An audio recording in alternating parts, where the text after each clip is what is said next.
The morning I found my Medal of Honor wrapped in an old dish towel and shoved behind a stack of Christmas decorations, I realized something far more painful than any battlefield wound.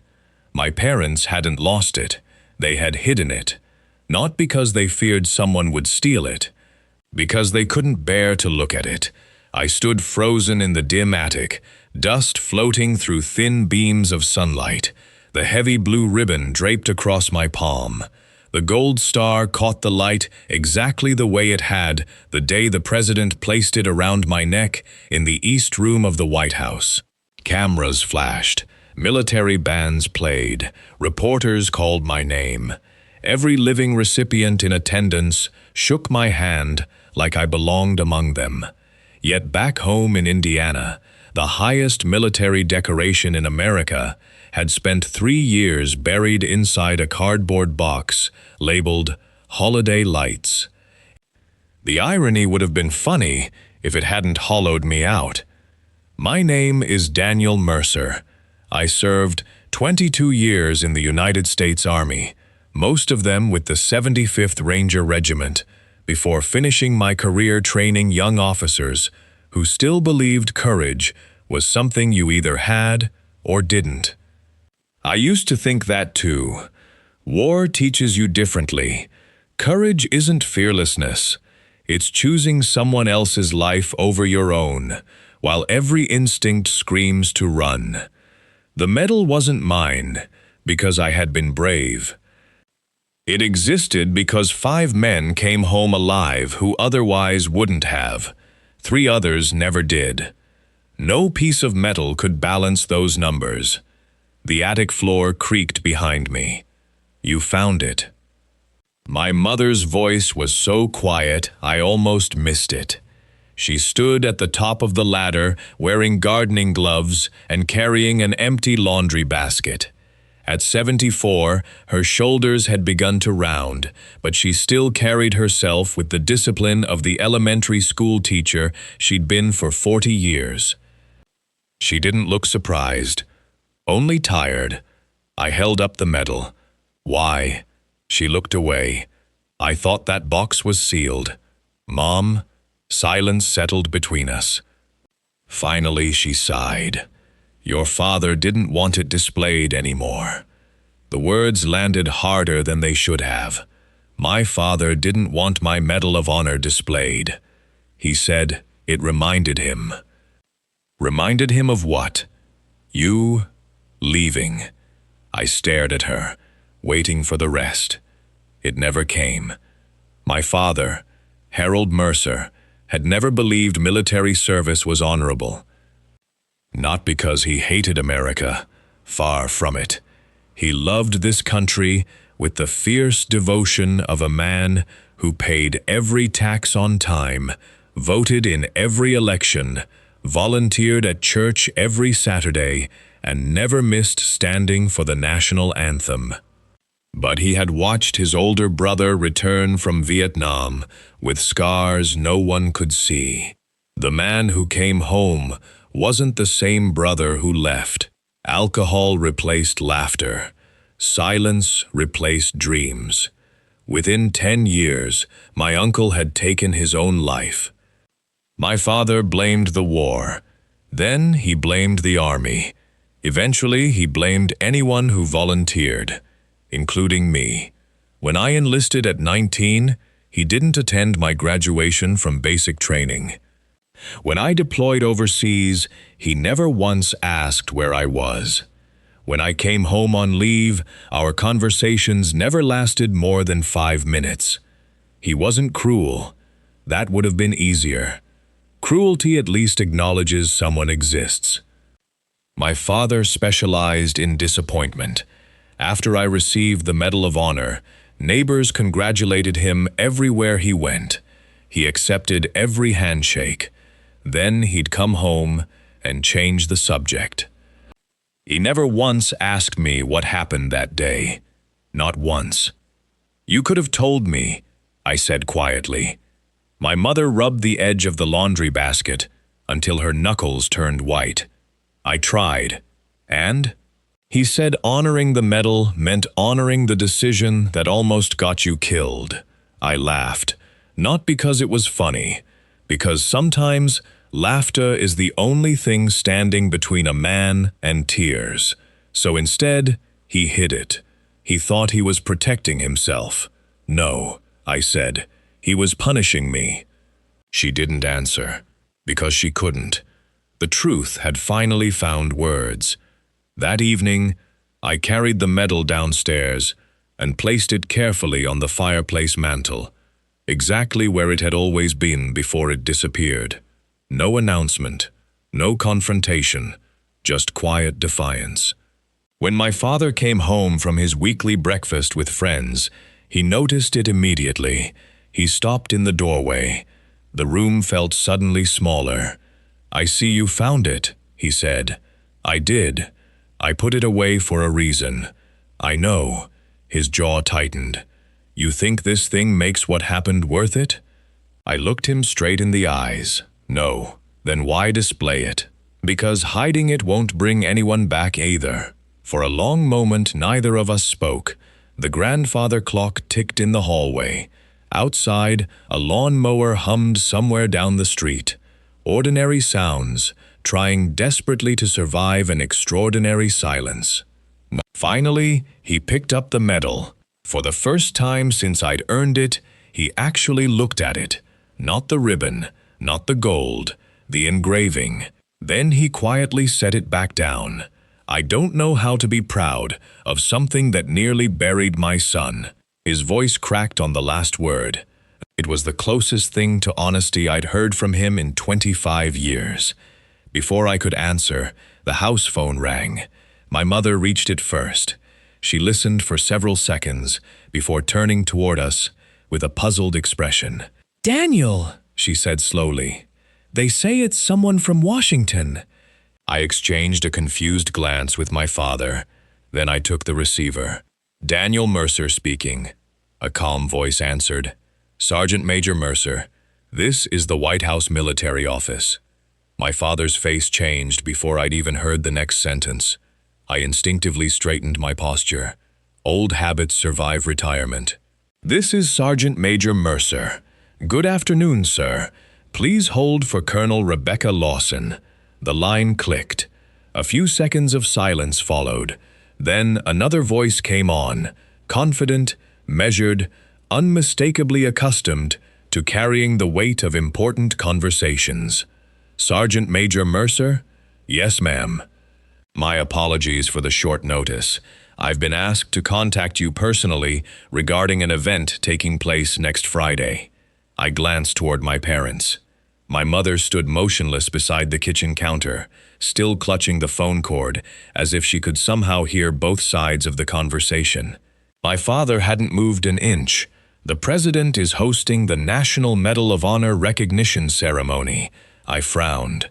"I attended the last one." "We know, sir. So why am I being called?" A brief pause. "Because this year, the president has specifically requested your presence." I said nothing. She continued. "There will also be a special announcement during the ceremony." "What kind of announcement?" "I'm afraid I can't discuss the details over the phone." That immediately raised my guard. Military life teaches you that vague instructions usually precede significant responsibility. "I'm retired," I said. "I've already done my part." "You may feel that way, Sergeant Major." Her tone softened. "But others don't." She confirmed the date, the travel arrangements, and that a military aircraft would fly several recipients from nearby states to Washington.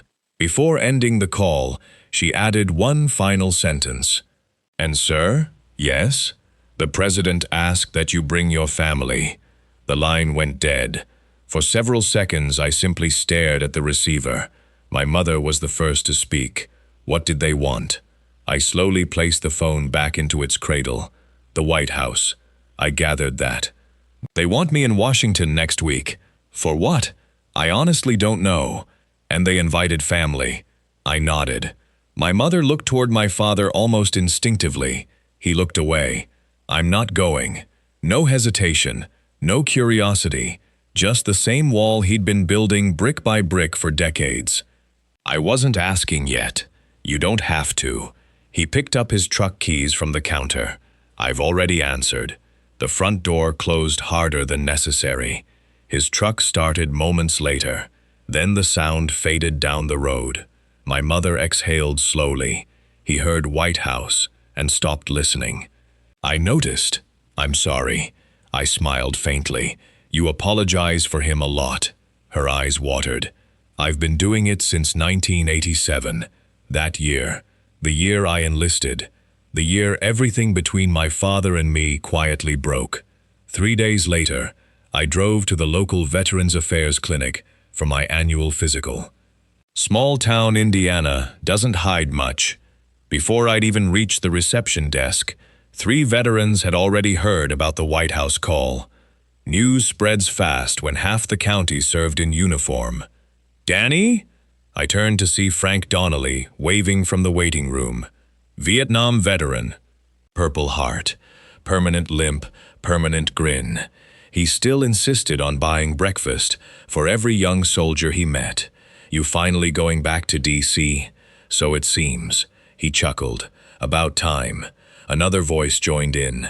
Army medic. Retired. Marine across the room.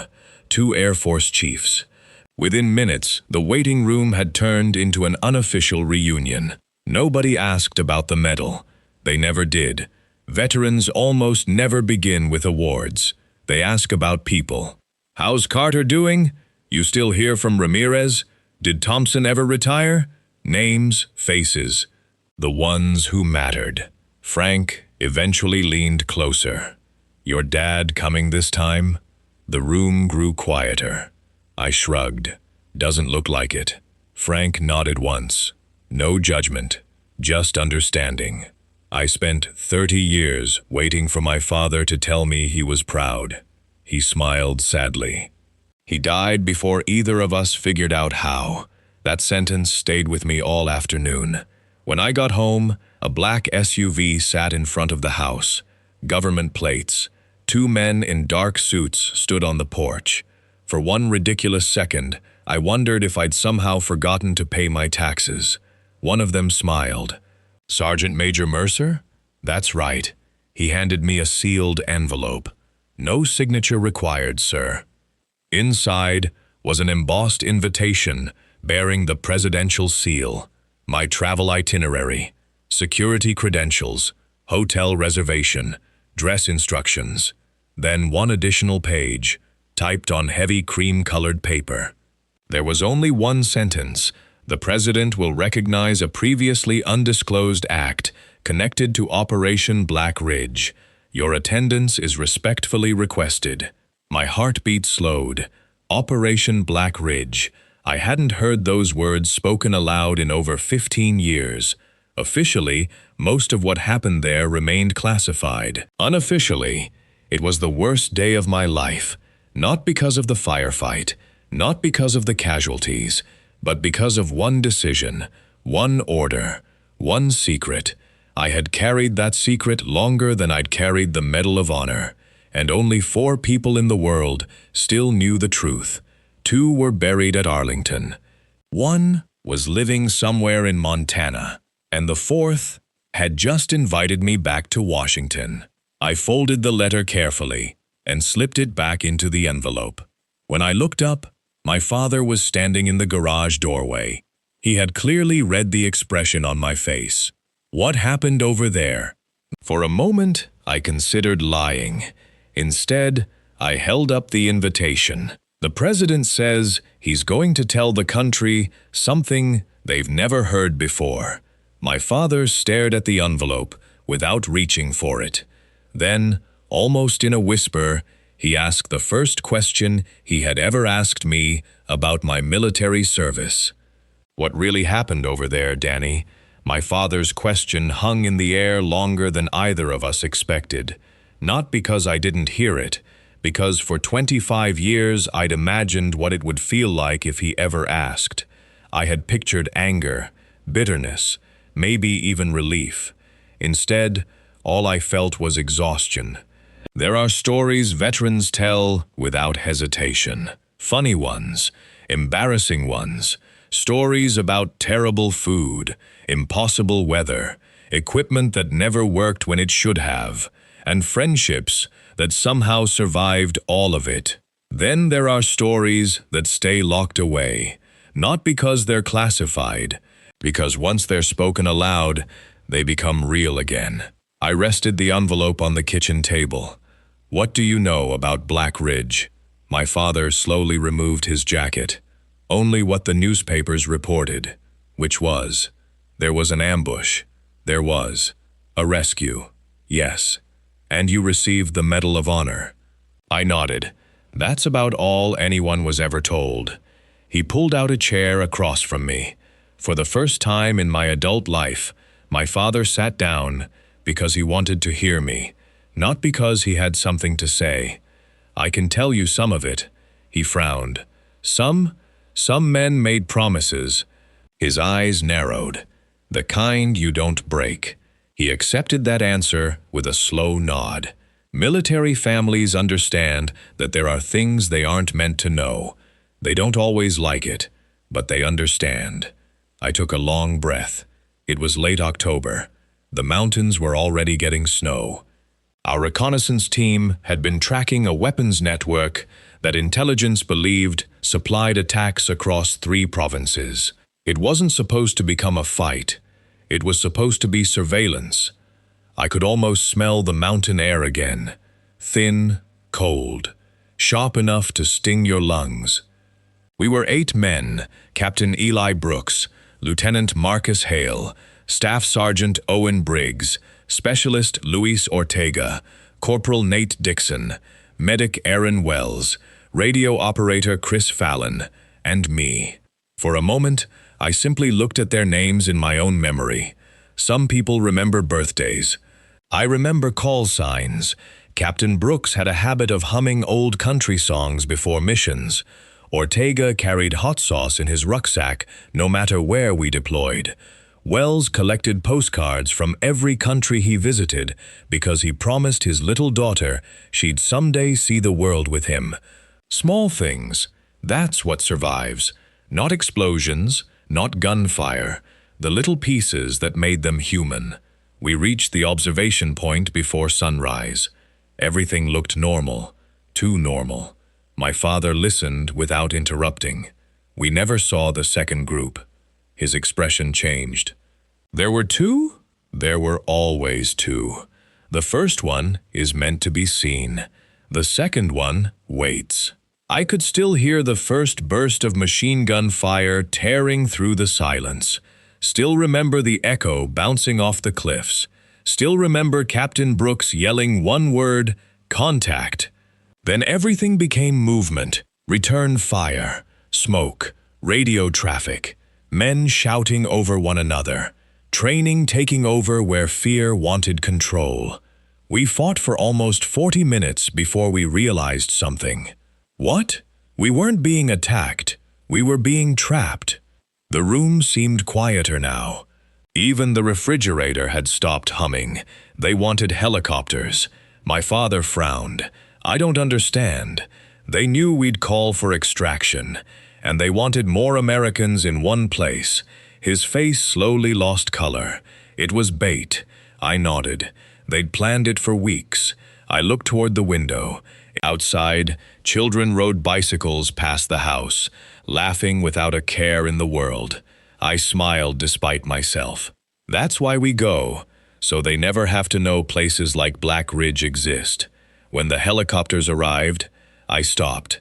My throat tightened unexpectedly, not from emotion, from memory, the sound. Rotor blades have a rhythm unlike anything else. Most veterans can identify the model before they ever see it. That day, I'd never been happier to hear them. Then, everything changed. The first helicopter never landed. My father's eyes widened. It took an RPG before touching down. It crashed halfway up the ridge. Silence.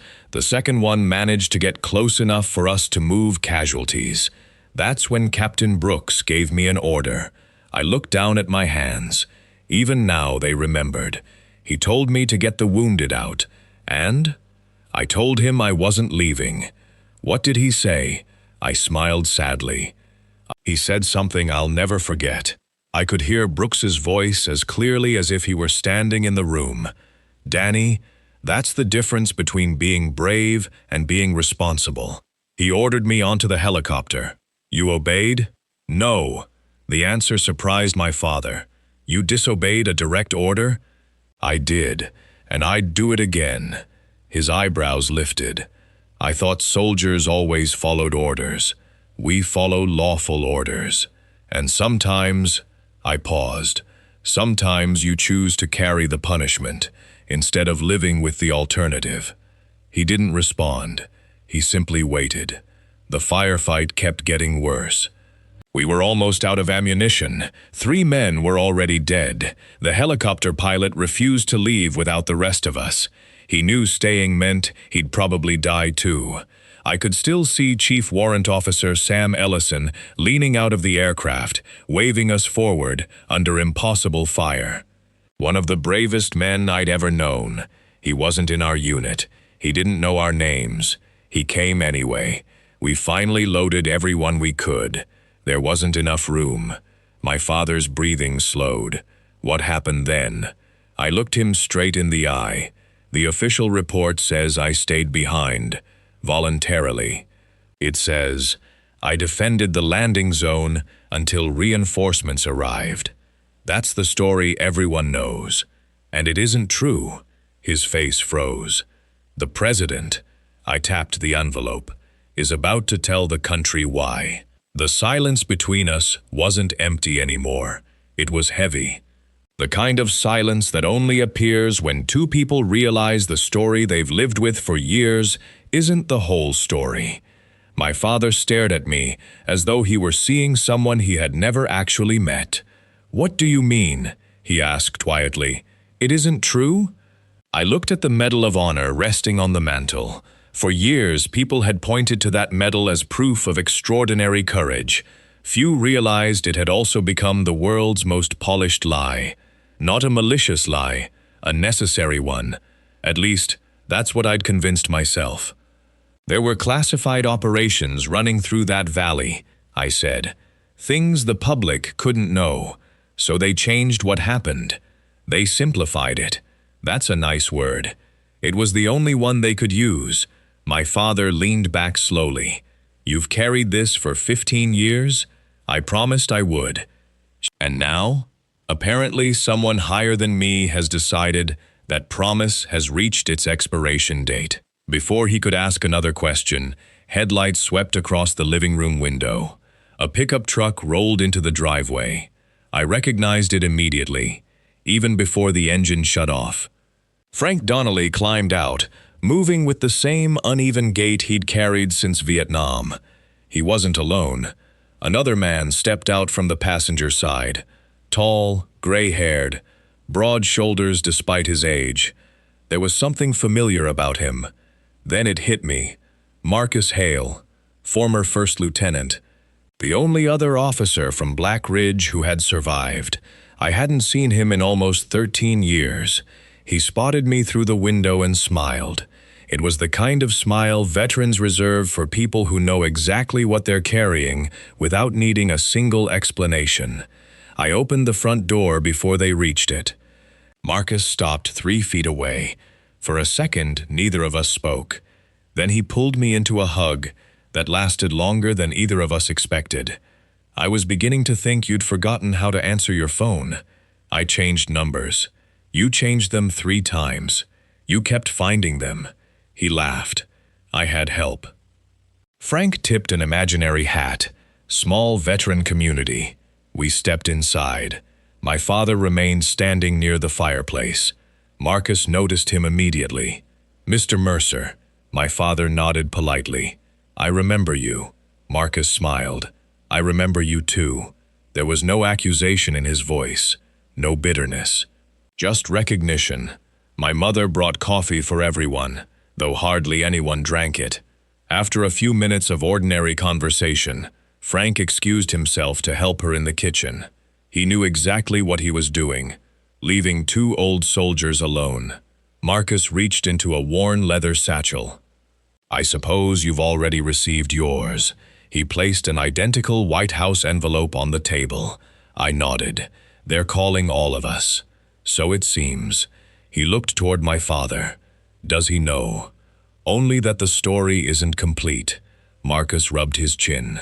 I figured. Another long silence. Finally he spoke. "I got a call yesterday." "From who?" "The Secretary of the Army." That caught my attention. "They're nervous." "About what?" "The President." I frowned. Nervous isn't a word I'd associate with 4-star generals. Marcus chuckled softly. "They're afraid he's going off script." "What script?" "The approved version." Every instinct I had developed over 22 years in uniform suddenly returned. "The official remarks?" Marcus nodded. He asked for the original after-action reports. I felt my stomach tighten. The originals? Everything. Body camera footage, radio logs, pilot recordings, witness statements, the classified annex. My father looked between us. "I don't understand." Marcus answered him. "For years, your son protected people who could no longer protect themselves." My father frowned. "What people?" "The families." He turned back toward me. "You never told him?" I slowly shook my head. It wasn't my story to tell. Marcus looked down at his coffee. "You know," he said quietly, "I always wondered how history would judge that day. It already has." "No." He looked directly at me. "It judged the wrong man." The room seemed to stop breathing. Even Frank had quietly returned from the kitchen, standing just inside the doorway. Nobody interrupted. Marcus continued.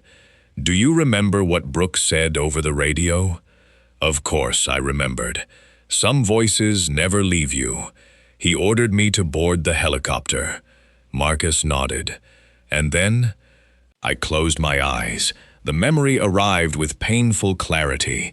Smoke, snow, rotor wash, gunfire, Captain Brooks grabbing the front of my vest, then his final order. "That's not a suggestion, Sergeant Major." I opened my eyes. I ignored him. Marcus slowly shook his head. "No. You obeyed." I stared at him. "What?" "You've blamed yourself for 15 years because you think you disobeyed. You didn't." I felt my pulse quicken. "What are you talking about?" Marcus reached into his satchel again. This time, he removed a small digital recorder. Old, scratched, military issue. "I've kept this locked away since the investigation." My heart skipped. "No." He nodded. "They finally declassified it." He pressed play. Static filled the room. Then came the unmistakable chaos of Black Ridge. Automatic gunfire, rotor blades, men shouting coordinates, someone screaming for a medic. Then Captain Brooks' voice cut through the noise. Calm, steady, exactly as I remembered, except there was one sentence I had never heard before, one sentence that had been drowned out by explosions that day. The recording crackled. Then Captain Brooks said, "Mercer, if this recording ever gets out, tell my wife it was my decision." The room fell silent. Marcus looked at me with tears in his eyes. That sentence was removed from every public report. I couldn't breathe. For 15 years I had believed I had failed my commanding officer. For 15 years I had carried a guilt that wasn't mine alone. My father slowly lowered himself into a chair. His eyes never left me. Barely above a whisper, he asked, "Daniel, what decision was Captain Brooks trying to protect you from?" Here's the final installment, continuing directly from the last sentence. My father's question settled over the room like fresh snow. No one spoke, not because they didn't want the answer, because once it was spoken, there would be no putting it back where history had kept it. I looked at Marcus. He gave a single, almost invisible nod. It was time. The helicopter wasn't overloaded. I said quietly. It had one empty seat. My father frowned. Then why didn't everyone leave? Because there was one more person. Marcus leaned forward. A civilian. My father's eyes widened. Civilian? I nodded. A 12-year-old boy. No one moved. His village had been caught between both sides of the fighting for months. Intelligence believed he knew the location of a supply route the insurgents were using. He wasn't working for us. He was just trying to keep his younger sister alive. The insurgents found out he'd spoken to one of our interpreters. They executed his parents. They were looking for him next. My mother covered her mouth. So you rescued him. We were supposed to. I swallowed hard, but the extraction changed everything. I could still see him. Small, terrified, covered in dirt and blood that wasn't his, holding a faded red backpack as though it contained everything he had left in the world. It came down to one seat. My father whispered, "And Captain Brooks ordered me onto the helicopter." I nodded. He knew exactly what I was thinking. Marcus smiled sadly. He always did. I closed my eyes. I refused. I told him I wasn't leaving a kid behind. He grabbed my vest. He told me that if I stayed, we'd both die. I could hear Brooks as clearly as the day he'd spoken. "You're a sergeant major because you make impossible decisions. Make one." I remembered looking at the frightened boy, then back at Brooks, then at the helicopter. I couldn't move, so Brooks did. The words barely left my mouth. He shoved me. My father stared. "He physically pushed you." I nodded, straight into the helicopter. The pilot started lifting before I could get back out. I remembered pounding on the inside of the aircraft, screaming, watching Captain Brooks disappear beneath a cloud of dust and smoke as the helicopter climbed. He hadn't sacrificed himself to save me. He had sacrificed himself so I could save someone else. I spent 15 years believing I'd abandoned him. Marcus quietly shook his head. "You carried the wrong burden." The truth was that Brooks chose, and he made sure no one blamed you for surviving. My father slowly buried his face in his hands. "Oh God, I judged you." No one answered him, because there was nothing to say. The following Friday, Washington welcomed us with clear skies and humid summer air. The White House looked exactly as I remembered. Immaculate lawns, Marine guards, tourists standing behind iron fencing, hoping to glimpse history without realizing they already had. Inside, recipients of the Medal of Honor gathered in quiet conversation. There were no egos in that room. Only old warriors asking about grandchildren, bad knees, and friends they'd lost contact with. Then a Marine officer approached. "Sergeant Major Mercer?" "Yes. The President would like to meet with you before the ceremony." He led Marcus and me through a corridor I'd walked only once before. The President was waiting near the Oval Office. No cameras, no reporters, just a handshake. "Daniel." "Mr. President?" He smiled warmly. "I've wanted to meet you properly." "The honor is mine, sir." He shook his head. "I don't think so." He held a thin folder in his hand. I read every page. I also listened to every recording. His expression grew serious. "For 15 years, the American people have known only part of the story." I remained silent. He continued. "Some information had legitimate national security implications. Those reasons no longer exist." He looked directly into my eyes. But another reason remained. Guilt. I felt my chest tighten. "You blamed yourself. Your commanding officer blamed himself. The pilot blamed himself. The investigation protected surviving families. It also protected men who never needed protecting." He closed the folder. "Today, we're going to correct the record." The East Room filled with military families, members of Congress, veterans, Gold Star relatives, and reporters from around the world. My parents sat in the second row. For the first time in my life, My father wore the small army lapel pin I'd given him after retiring. I'd never seen him wear it before. When the ceremony began, the president recognized several recipients.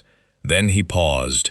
"There is one story," he said, "that America deserves to hear in full." My name echoed through the room. I stood. The president looked toward the audience before speaking again. 15 years ago, Sergeant Major Daniel Mercer was awarded the Medal of Honor for extraordinary heroism during Operation Black Ridge. He let the room settle. What the citation could not say at the time was that Captain Eli Brooks knowingly gave his own life so that a child could live. A photograph appeared on the large screen. A young Afghan boy, smiling, alive. The audience became perfectly still. The president continued. That child was evacuated, educated, and eventually immigrated legally to the United States. He is here today. A young man in his late 20s stood near the back of the room, tall, confident, wearing the uniform of a lieutenant in the United States Army. For a heartbeat, I couldn't breathe. He walked toward me. Every step seemed to erase another year of doubt. When he reached me, he stopped and rendered a perfect salute. "Sir," his voice trembled, "my name is Amir Rahimi. You carried me to that helicopter. I've waited most of my life to thank you." The room disappeared. There was only him, the frightened little boy with the red backpack, except he wasn't frightened anymore. He lowered the salute. I became an Army officer because Captain Brooks gave me a future. His eyes filled with tears, and because you never stopped carrying him with you. Without thinking, I embraced him. The applause began quietly. Then it grew and grew, until the entire East Room was standing. I wasn't hearing applause for me. I was hearing it for Brooks, for Ellison, for Ortega, for Wells, for every name that never came home. When the ceremony concluded, people slowly filtered into the reception hall. I slipped outside onto the south lawn, needing a moment alone. Footsteps approached behind me. I already knew who it was, my father. Neither of us spoke immediately. He stood beside me, looking across the lawn. Finally, he reached into the inside pocket of his jacket. He removed a small velvet box, the Medal of Honor. He placed it carefully in my hands. I was wrong. His voice broke. I spent 25 years believing the Army took my son away. He looked at me with tears he no longer tried to hide. But today, I realized something. It brought him home. I felt my own eyes burn. He continued, "I hid this medal because every time I looked at it, I saw the day you left." He gently closed my fingers around it. "From now on, I want to see the man who came back." For the first time since I was 19 years old, my father pulled me into a hug. Not the awkward embrace of obligation, not the quick handshake between strangers. A father's embrace, strong, unashamed, complete. Sometimes justice doesn't arrive in a courtroom. Sometimes it arrives in the quiet surrender of a stubborn heart. People often ask where I keep the Medal of Honor now. It isn't locked in a safe. It isn't hidden in an attic. It sits on the mantle in my parents' living room, exactly where it belongs.